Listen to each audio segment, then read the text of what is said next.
नमस्कार मित्रों, सुप्रभात। मैं डॉक्टर सचिन जत्थावर हमेशा की तरह आपके समक्ष कोई न कोई नया विषय लेकर उपस्थित होता हूं।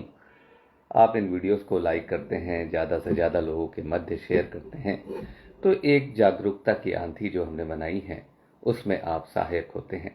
और ये आंधी मित्रों आप ही के द्वारा बनाई गई है और आप ही उत्साह बढ़ाते हैं, तो जिससे मैं इसमें अपना योगदान हर हफ्ते नियमित देता रहता हूँ। हम हमेशा वही विषय लेते हैं जो कि समाज में जागृति वाले विषय होते हैं और जिसके बारे में अगर आपको जागरूक कर दिया जाए तो आपके जीवन में खुशियाँ आती हैं। तो आज का संबंध भी पेट और हमारे मन की खुशियों से जुड़ा हुआ है। क्या दिमाग और आंतों के बीच में कोई संबंध है? क्या आपके जो अतड़ियाँ हैं और जो आपका मस्तिष्क है वो आपस में बातें करते हैं? कहते हैं ना कि एक सफल बीवी वही होती है जो पेट के रास्ते अपने पति से संबंध बनाती है, माने एक अच्छा खाना देती है, तो जिससे पति बहुत खुश हो जाता है और उनके आपसी वैवाहिक जीवन में बहुत खुशियाँ आ जाती हैं। तो ये एक पुराना जुमला है, पर बहुत हद तक आज का जो ये व्याख्यान है उसमें कहीं ना कहीं सही बैठता है। पेट का संबंध दिमाग से है, आपकी अनुभूति से है, दिल से नहीं। मैं दिमाग की बात कर रहा हूँ, पर हाँ, जब ये नियंत्रण करता है तो दिल पे भी इसका अच्छा असर होता है।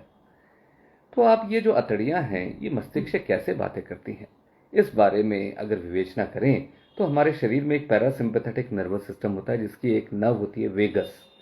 इसके फाइबर्स पूरे अतड़ियों में, आंतों में होते हैं और कहीं ना कहीं ये दिमाग को अपने संदेश भेजते रहते हैं और उसके अनुरूप नाना प्रकार के हार्मोन्स ऊपर नीचे होते रहते हैं और उससे ये संबंध आपस में बना रहता है।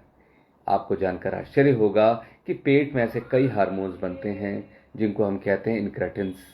वो भी इन वेगल फाइबर्स के थ्रू ही दिमाग से और पैंक्रियास की ग्रंथि से संसर्ग करते हैं और इंसुलिन की मात्रा घटाते बढ़ाते रहते हैं। तो आपकी जो शुगर है ना कहीं आपके पेट से भी उसका नियंत्रण है। दूसरी बात आती है, एक हमारी मास्टर ग्रंथि होती है जिसके बारे में हमेशा मैं बात करता हूँ, वो है पिट्यूटरी।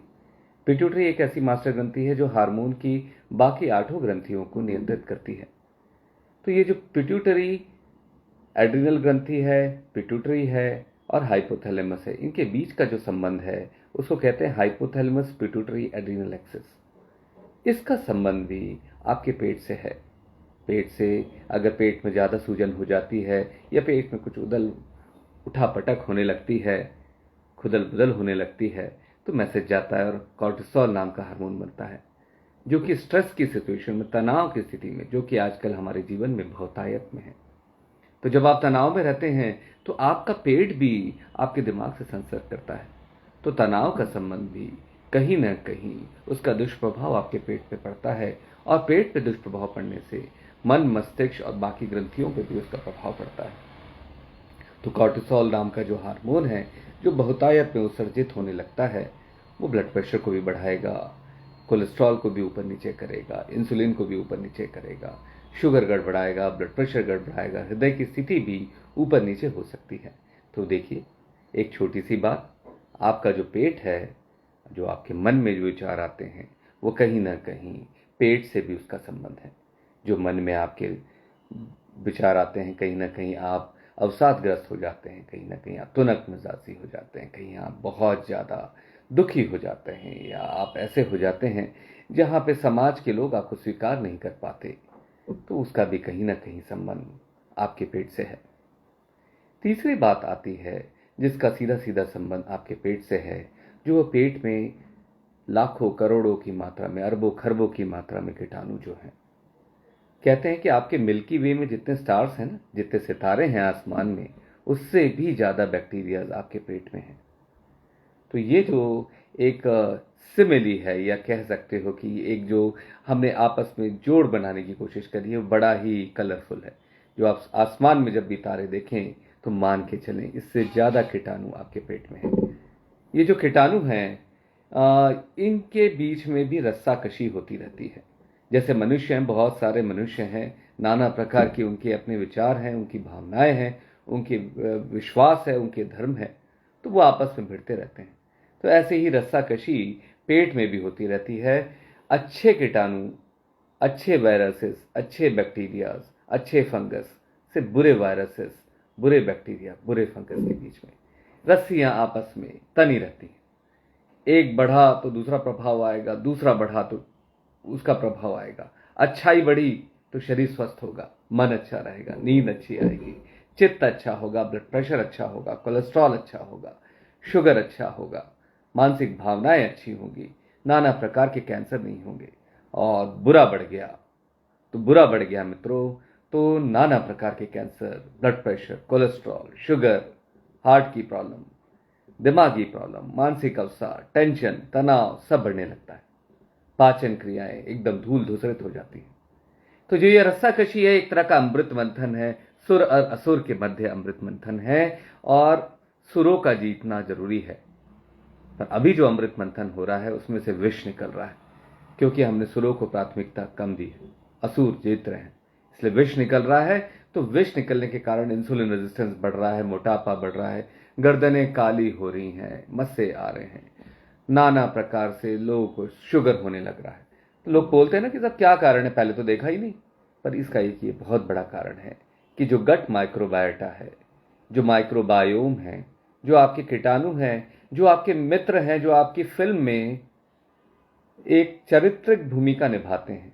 होता ना, मूवीज में हीरो हीरोइन से ही मूवीज नहीं चलती। मूवीज के जो कर्णधार होते हैं, जो सब करता धरता होते हैं, तो चारित्रिक भूमिका वाले लोग होते हैं। तो हमारे शरीर की इस पूरे व्यक्तित्व के अस्तित्व में जो चारित्रिक भूमिका निभाते हैं वो पेट के बैक्टीरिया होते हैं। तो उनके जो डायलॉग्स हैं, जो उनके धारा प्रवाह में वो जो काम करते हैं और जो निरंतर काम करते हैं, जिसको हम क्रेडिट नहीं देते, पर वही जो सबसे श्रेष्ठ काम वही करते हैं, और उन्हीं के ऊपर हमारा ये शरीर का आधार जो है वो टिका हुआ है। जो पेट है ना, इसको आप बीज मान सकते हो शरीर रूपी वृक्ष का। जो ये पेट है, जो अतड़ियां हैं, अगर आप इसका एरिया देखोगे तो आपकी चमड़ी से 200 गुना ज्यादा है।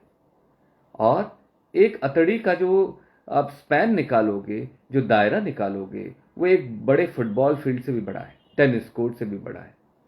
तो आश्चर्य की बात है कि इतना ज्यादा प्रभावित होने वाली बात पे कहीं ना कहीं हमारा ध्यान कम है। अब बात आती है कि कैसे मन में उत्सर्जित होने वाली खुशियां पेट से आती हैं।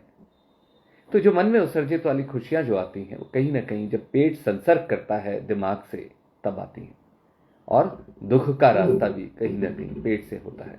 तो ऐसा हम क्या कर रहे हैं जिससे जो गट माइक्रोबायोम का जो संबंध है आपके दिमाग से, मन मस्तिष्क से, वो टूट रहा है, वो कुछ विचलित हो रहा है, कुछ उद्वेलित हो रहा है, और कुछ ना कुछ उनका जो तारतम्य है आपस में बैठ नहीं पा रहा है। तो देखिए मित्रों, उसका सबसे बड़ा कारण है जीवन शैली में अभूतपूर्व परिवर्तन होना, खान पान में नाना प्रकार के विषैले तत्व का आना, कीटनाशक आ रहे हैं, हम बहुत तला भुना खा रहे हैं, बहुत ज़्यादा मीठास और शक्कर, इतनी शक्कर हम पहले नहीं खाते थे, और फास्ट फूड के आइटम्स, और ऐसे भोजन भोजन हम तब ले रहे हैं जब हमें भूख नहीं है। पर आनंद का विषय बन गया है भोजन, जीवन का विषय नहीं है, आनंद का विषय है। जब भोजन आनंद का विषय बनेगा तो बीमारी संगीत के रूप में आपके स्वर में आएगी। तो वही हो रहा है। तो कहीं ना कहीं इस तारतम्य बिगड़ता जा रहा है। तो जो सुर और असुर के मध्य लड़ाई हो रही है गुड और बैड बैक्टीरियाज के बीच में, तो उसमें बैड बैक्टीरियाज प्रमुखता बढ़ने लगे हैं। तो बैड बैक्टीरियाज प्रमुखता बढ़ने लगे हैं, इसी के कारण जो स्वर लहरियां हैं वो भी बहुत गुड गुड की जगह बैड बैड हो रही हैं। तो इस बारे में भी कहीं ना कहीं हमें सोचना होगा। तो ये जो है, अब बात करें कि हार्मोन्स का इससे क्या संबंध है।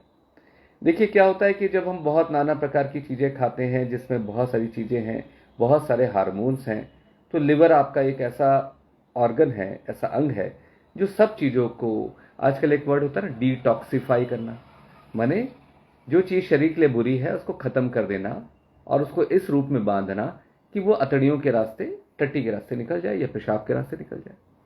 तो ये जो डिटॉक्सिफिकेशन है, इसके प्रक्रिया में आता है ग्लूकुरोनाइडेशन। तो उसमें क्या होता है कि जो हार्मोन्स होते हैं, तो आप ये देखिए कि जो जो बुरी बुरी चीज़ें हैं, इंसेक्टिसाइड्स, हार्मोन्स, बहुत सारे कीटाणु, बहुत सारे उनके बुरे तत्व, इन सब को इकट्ठा करके लिवर एक पैकेट में बंद कर देता है। एक डब्बा मान लीजिए, डब्बे में बंद कर देता है, बाहर से एक टाइट रिबन बांध देता है, बिल्कुल पक्का पैकेज बना देता है, और ये टट्टी के रास्ते जाता है और निकल जाता है। पर क्या होता है कि जब ये पेट के बैक्टीरियाज में संतुलन बुरे बैक्टीरियाज का अच्छे बैक्टीरियाज के ऊपर अगर बुरे बैक्टीरियाज हावी हो जाएं, तो ये क्या होता है कि जो ये पैकेट लिवर भेजता है अतड़ियों में, ये बैक्टीरिया कैची का काम करते हैं, जिसको बीटा ग्लूकुरोनाइडेज के नाम का एक एंजाइम कहते हैं। ये कैची का काम करता है और ये कैची चलने लगती है इन डब्बों के ऊपर जो आपने फीते बांधे हैं ना, जिसके कारण ये डब्बे बिल्कुल पैक्ड है, बंद है, वो फीतों को काट देता है और वो डब्बे खुल जाते हैं। अब वो डब्बे खुल जाते हैं तो जो बुरे तत्व हैं जिनको टट्टी के रास्ते निकल जाना चाहिए था, वो अतड़ियों के रास्ते फिर से खून में आ जाते हैं और जब वो खून में फिर से आने लगते हैं तो वो परेशान करने लगते हैं। ऐसा ही होता है एक हार्मोन के बारे में जो महिला हार्मोन है एस्ट्राडियोल। कई बार महिलाएं हमारे पास आती हैं, नाना प्रकार की तकलीफ, पैरों में सूजन की तकलीफ, माहवारी की तकलीफ, पीसीओडी की तकलीफ, बांझपन की तकलीफ, एंडोमेट्रियोसिस की तकलीफ, बड़ा दर्द होता है एंडोमेट्रियोसिस। और कुछ महिलाएं ब्रेस्ट कैंसर से परेशान हैं, जो ब्रेस्ट कैंसर, ब्रेस्ट का कैंसर जो इतना बढ़ गया है, कहीं ना कहीं वहां पे ये जो इस्ट्राबलोन नाम की चीज बनती है, जो कि उस डब्बे में कैद होकर लिवर उसको बाहर फेंकने के लिए भेजता है और ये बीटा ग्लूकुरोनाइडेज नाम का एंजाइम उसको तोड़ के कैची जो चल जाती है जिसमें बुरे बैक्टीरिया की कैची, उससे क्या होता है ये वापस खून में आने लगता है। तो महिलाओं को नाना प्रकार की समस्याएं होने लगती हैं, जिसमें माहवारी का ना आना, माहवारी का ज़्यादा आना, पैरों में सूजन होना, महीना बिगड़ जाना, बांझपन का आना या ब्रेस्ट कैंसर की भी संभावनाएं बढ़ जाती। तो ये जो एस्ट्राडियोल जो वापस आ जाता है शरीर में, कहीं ना कहीं अप्राकृतिक स्थिति निर्मित करता है। ये बुरे बैक्टीरिया की जीत के कारण ही होता है। दूसरी कई बार क्या होता है कि थायराइड हार्मोन, जो थायराइड हार्मोन है जो उसको T4 से T3 में कन्वर्ट होना होता है। हमारी ग्रंथि T4 प्राय बहुतायत T4 बनाती है, पर यह T3 को कन्वर्ट करने की भी हमारी व्यवस्था है शरीर में। आंतड़ियों में भी जाके ये बैक्टीरियाज T4 को T3 में कन्वर्ट करते हैं और T3 फिर से खून में चला जाता है और शरीर को नई ऊर्जा प्रदान करता है। तो अगर अच्छे बैक्टीरियाज खत्म हो जाएं तो ये T4 से T3 कन्वर्शन भी रुकेगा और ये T3 की कमी भी कहीं ना कहीं सुस्ती, मायूसी, मोटापा और जैसी अन्य बीमारियों को कहीं ना कहीं आपके जीवन में लेकर आएगी और ये परेशानी का सबब बनेगा। ये बैक्टीरियाज जो हैं, पेट के बैक्टीरिया जो कीटाणु हैं, ये हमारे जो हम खाते हैं ना फाइबर, जो रेशेदार चीजें खाते हैं, तो रेशा कभी भी शरीर में अंदर नहीं लगता, पर इस रेशा को गलाने वाले बैक्टीरियाज होते हैं जो कि एक कण बनाते हैं, जो एक तत्व बनाते हैं, इसको स्मॉल चेन फैटी एसिड्स कहते हैं। तो ये फैटी एसिड्स वहां पे अम्लीय व्यवस्था बनाते हैं जिससे ये फाइबर उसमें घुल जाते हैं और ये फाइबर घुलने से ऐसे तत्व बनते हैं जिससे इंसुलिन, जो कि हमारे लिए बहुत जरूरी है इंसुलिन, क्योंकि शरीर में ग्लूकोज की मात्रा कम करने के लिए, उसके चयापचय के लिए इंसुलिन की आवश्यकता है। तो ये इंसुलिन जो है शरीर में कम होने लगता है, इसका रेजिस्टेंस बढ़ने लगता है अगर ये बैक्टीरिया खत्म होने लगते हैं। तो ये बैक्टीरिया का काम इंसुलिन सेंसिटिविटी, इंसुलिन जहां पे असर दिखाता है वहां पे उसके असर को बनाए रखने का भी है। तो कहीं ना कहीं मैंने कहा ना ये चारित्रिक भूमिका में है, तो ये जो चारित्रिक भूमिका वाले कलाकार हैं ये अपना चमत्कार दिखाते हैं, इसलिए जरूरी है कि गट के बैक्टीरिया बहुत अच्छे रहें। चौथा फिर आता है कि कहीं ना कहीं जो हाइपोथैलेमिक पिट्यूटरी एड्रिनल एक्सिस, जहां से तनाव के दौरान कॉर्टिसोल नाम का तनाव के दौरान उत्पन्न होने वाला हार्मोन उत्पन्न होता है, उसकी मात्रा बढ़ने लगती है, तो दिल की धड़कन बढ़ना, ब्लड प्रेशर बढ़ना, बाकी परेशानियां होने लगती हैं।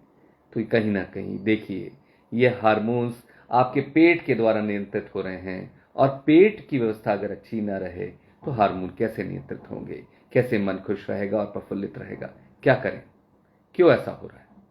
तो पहली बात आती क्यों ऐसा हो रहा है। क्यों इसलिए हो रहा है कि हमारी जीवन शैली नियमित नहीं है, नींद नियमित नहीं है, खान पान में हम फास्ट फूड और पारंपरिक भोजन छोड़ के फास्ट फूड और इस तरह के भोजन, विषैले भोजन ले रहे हैं, कीटनाशक बढ़ रहा है, फिर उसके साथ साथ छोटी सी भी तकलीफ होती है हम एंटीबायोटिक ले लेते हैं। तो एंटीबायोटिक जो होता है ये जो अच्छे शॉर्ट चेन फैटी एसिड बनाने वाले बैक्टीरिया होते हैं उनको खत्म कर देता है, सबसे पहले उन पर वज्रपात की तरह आता है, उन्हें खत्म कर देता है। तो जो आपके शरीर में बैलेंस बनाने के लिए जो आपकी आंत आपके दिमाग से बात कर रही थी वो सेंसर टूट जाता है, वहां से परेशानियां उत्पन्न होने लगती हैं।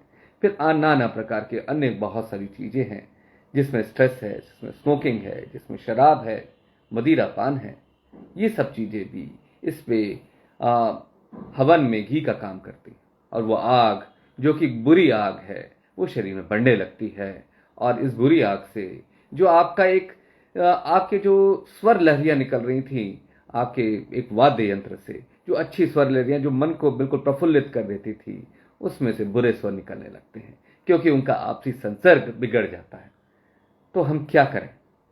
नियमित भोजन लीजिए, नियमित व्यायाम करिए, संयमित भोजन लीजिए, और सही मात्रा में भोजन के साथ साथ शुद्ध और बढ़िया भोजन लीजिए, पारंपरिक भोजन लीजिए। पारंपरिक भोजन जो आपके पूर्वजों ने बनाया है वो कभी भी गलत नहीं हो सकता। फास्ट फूड वगैरह कम करें, ज़्यादा मीठा, ज़्यादा तला भुना, ज़्यादा फैटी आइटम्स कम करें। नियमित व्यायाम करेंगे, उसके साथ साथ 6 से 8 घंटे की नींद लीजिए। नींद में कमी नहीं होनी चाहिए। मदिरापान, धूम्रपान छोड़िए। फिर कहीं ना कहीं छोटी छोटी बातों पे जो कि बहुत अच्छे से कंट्रोल हो सकती है, बिना डॉक्टर की सलाह के कोई भी एंटीबायोटिक ना खाएं। ऐसा होता है कि डॉक्टर साहब मुझे तो दस्त हुए थे, मैंने वो एंटीबायोटिक ले लिया जो कि पिछली बार डॉक्टर साहब ने लिया था। तो जो डॉक्टर साहब ने दिया एंटीबायोटिक, अब बिना उनके सलाह के 5-7 बार 10 बार ले लेते हैं। पर क्या होता है कि जो ये सुर और असुर के मध्य जो संग्राम चल रहा है, उसमें फिर असुर जीतने लगते हैं। उसमें आपके पेट के गुड बैक्टीरियाज खत्म हो जाते हैं जो भगवान की तरह हैं आपके जीवन में, और जो असुर हैं, जो राक्षस हैं, वो जीतने लगते हैं। फिर बीमारियों का आना तो स्वाभाविक है। तो इन चीज़ों को बहुत ज़्यादा ध्यान दें। बिना डॉक्टरी सलाह के किसी भी प्रकार की कोई भी दवा मत लीजिए, क्योंकि दवा मदद के लिए है, पर दवा के दोनों असर होंगे। जो उसमें नियंत्रण बनाने का काम है वो आपके एक अच्छे विशेषज्ञ का है। इसके साथ साथ आप अपने जीवन में आनंदित रहिए, और अपने गट माइक्रोबायोटा के लिए, माइक्रोबायोम के लिए, पेट के कीड़ों के लिए बिल्कुल बहुत अच्छे से इसके बारे में जागरूक होइए, क्योंकि यहाँ से, पेट से ही सारी बीमारियां आपके शरीर में आती हैं। इसलिए इसका ध्यान रखें। आशा है आपको ये बात समझ में आई होगी। धन्यवाद।